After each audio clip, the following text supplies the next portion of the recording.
അസ്സലാമു അലൈക്കും വറഹ്മത്തുള്ളാഹി വബറകാതുഹു. വിശുദ്ധ ഖുർആൻ 18-ാം ജുസ്, അധ്യായം 23, സൂറത്തുൽ മുഅ്മിനൂൻ, 18 മുതൽ 25 വരെയുള്ള ആയത്തുകൾ. അഊദു ബില്ലാഹി മിനശ് ശൈത്വാനിർ റജീം. വഅൻസൽനാ മിനസ് സമാഇ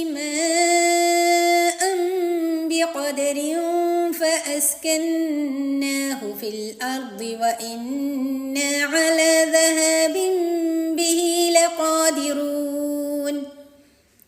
ഒരു അളവിൽ നാം ആകാശത്തുനിന്ന് വെള്ളം അഥവാ മഴ ഇറക്കി അതിനെ ഭൂമിയിൽ തങ്ങി നിർത്തുകയും ചെയ്തിരിക്കുന്നു.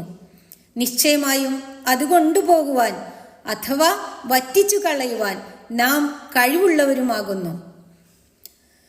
فأنشأنا لكم به جنات من نخيل وأعناب لكم فيها فواكه كثيرة ومنها تأكلون.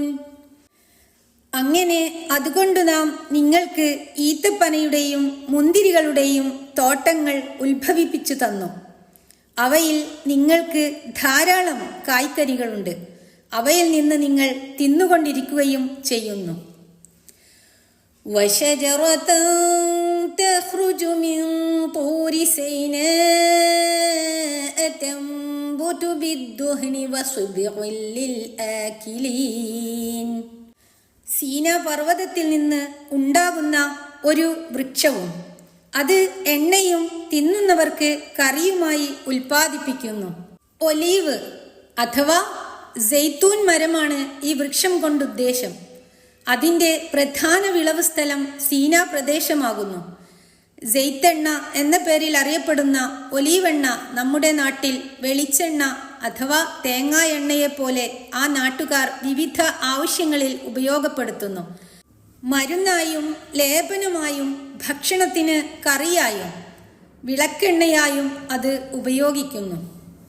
وَإِنَّ لَكُمْ فِي الْأَنْعَامِ لَعِبْرَةً نُسْقِيكُم مِّمَّا فِي بُطُونِهَا وَلَكُمْ فِيهَا مَنَافِعُ كَثِيرَةٌ وَمِنْهَا تَأْكُلُونَ. നിശ്ചയമായും കന്നുകാലികളിലും നിങ്ങൾക്ക് ചിന്താപാഠമുണ്ട്. അവയുടെ ഉദരങ്ങളിൽ നിന്ന് നിങ്ങൾക്കു നാം അഥവാ പാൽ കുടിക്കുവാൻ തരുന്നു. നിങ്ങൾക്ക് അവയിൽ വളരെ ഉപയോഗങ്ങളുണ്ട്.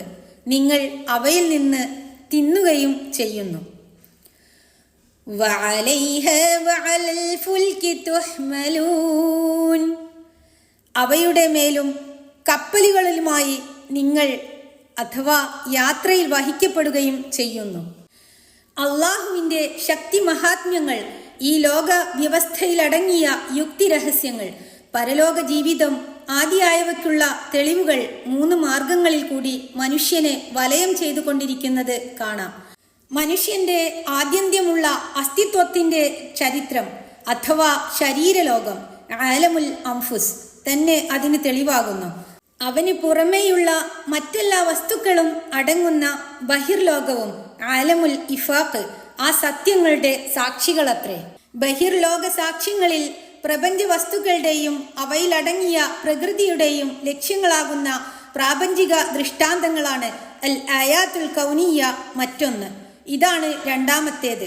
കഴിഞ്ഞുപോയ ജനതകളുടെ സ്ഥിതിഗതികളും അനുഭവങ്ങളും അടങ്ങുന്ന ചരിത്ര ലക്ഷ്യങ്ങളത്രേ മൂന്നാമത്തേത്. ഇതിനെക്കുറിച്ച് അയ്യാമുള്ള അള്ളാഹുവിൻ്റെ ദിവസങ്ങൾ അഥവാ പ്രവർത്തനങ്ങൾ എന്നും അൽ ബറാഹീനുൽ അമലിയ പ്രാവർത്തിക ലക്ഷ്യങ്ങൾ എന്നും പറയാറുണ്ട്. ഈ 3 വിധത്തിലുള്ള തെളിവുകളും ഖുർആനിൽ മാറി മാറി വിവരിക്കപ്പെടുന്നത് കാണാം. 12 മുതൽ 16 വരെയുള്ള വചനങ്ങൾ മനുഷ്യന്റെ സ്വന്തം സൃഷ്ടികാര്യത്തെക്കുറിച്ച് ചിന്തിക്കുവാനും 17 മുതൽ 22 വരെ വചനങ്ങൾ പ്രപഞ്ച ലക്ഷ്യങ്ങളെക്കുറിച്ച് ചിന്തിക്കുവാനും ഉത്ബോധിപ്പിക്കുന്നു. 23 തുടങ്ങി 50 വരെയും ചരിത്ര സംഭവങ്ങളെയാണ് വിവരിക്കുന്നത്. ഇങ്ങനെ ആവർത്തിച്ചാവർത്തിച്ചും മാറ്റി മാറ്റിയും കൊണ്ട് ലക്ഷ്യങ്ങളും ദൃഷ്ടാന്തങ്ങളും വിവരിക്കുന്നത് നമ്മുടെ ബുദ്ധിയെയും ചിന്തയെയും തട്ടിയുണർത്തുവാനല്ലാതെ മറ്റൊന്നിനുമല്ല.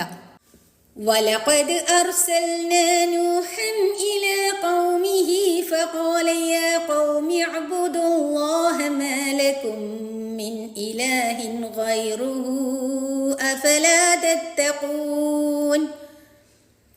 നൂഹിനെ നാം അദ്ദേഹത്തിന്റെ ജനതയുടെ അടുക്കലേക്ക് അയക്കുകയുണ്ടായി. എന്നിട്ട് അദ്ദേഹം പറഞ്ഞു, എന്റെ ജനങ്ങളെ, നിങ്ങൾ അള്ളാഹുവിനെ മാത്രം ആരാധിക്കുവിൻ. നിങ്ങൾക്ക് അവനല്ലാതെ യാതൊരു ഇലാഹും അഥവാ ആരാധ്യനും ഇല്ല. അതിനാൽ നിങ്ങൾ സൂക്ഷിക്കുന്നില്ലേ? فقال الملأ الذين كفروا من قومه ما هذا إلا بشر مثلكم يريد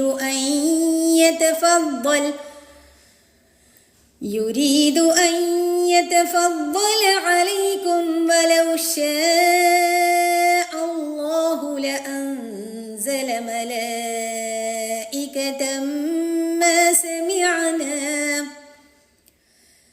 ما سمعنا بهذا في آبائنا الأولين. അപ്പോൾ അദ്ദേഹത്തിന്റെ ജനങ്ങളിൽ നിന്ന് അവിശ്വസിച്ചവരായ പ്രമുഖ സംഘം പറഞ്ഞു, ഇവൻ നിങ്ങളെപ്പോലെയുള്ള ഒരു മനുഷ്യനെന്നല്ലാതെ അല്ല. തനിക്ക് നിങ്ങളുടെ മേൽ ശ്രേഷ്ഠത ലഭിക്കുവാൻ അവൻ ഉദ്ദേശിക്കുകയാണ്. അള്ളാഹു ഉദ്ദേശിച്ചിരുന്നുവെങ്കിൽ അവൻ മലക്കുകളെ ഇറക്കുമായിരുന്നു. നമ്മുടെ പൂർവികന്മാരായ പിതാക്കളിൽ നാം ഇതിനെപ്പറ്റി കേട്ടിട്ടില്ല. ഇൻ ഹുവ ഇല്ലാ റജുലുൻ ബിഹി ജിന്നതുൻ ഫതറബ്ബസൂ ബിഹി ഹത്താ ഹീൻ. ഇവൻ ഭ്രാന്തുള്ള ഒരു പുരുഷൻ എന്നല്ലാതെ അല്ല. ആകയാൽ അവനെ സംബന്ധിച്ച് കുറച്ചു കാലം വരെ നിങ്ങൾ കാത്തിരിക്കുവിൻ. കുറെ കഴിയുമ്പോൾ അവൻ ഈ പുതിയ സംരംഭത്തിൽ നിന്ന് മടങ്ങിക്കൊള്ളും, അല്ലെങ്കിൽ മരണപ്പെട്ടു പോകുകയോ മറ്റോ ചെയ്യും. അപ്പോൾ അവനെ കൊണ്ടുള്ള ശല്യം നമുക്ക് നീങ്ങിക്കിട്ടും. അതുവരെ ക്ഷമിക്കുക എന്നർത്ഥം. മേൽ കണ്ട സംഭാഷണങ്ങൾ പെട്ടെന്ന് ഒരിക്കൽ നടന്ന സംഭവമല്ല.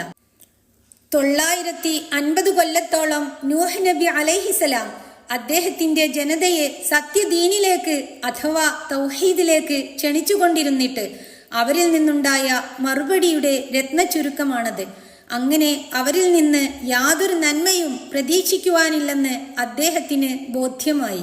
അദ്ദേഹം അള്ളാഹുവിന്റെ രക്ഷയ്ക്കു വേണ്ടി പ്രാർത്ഥിക്കുകയായി.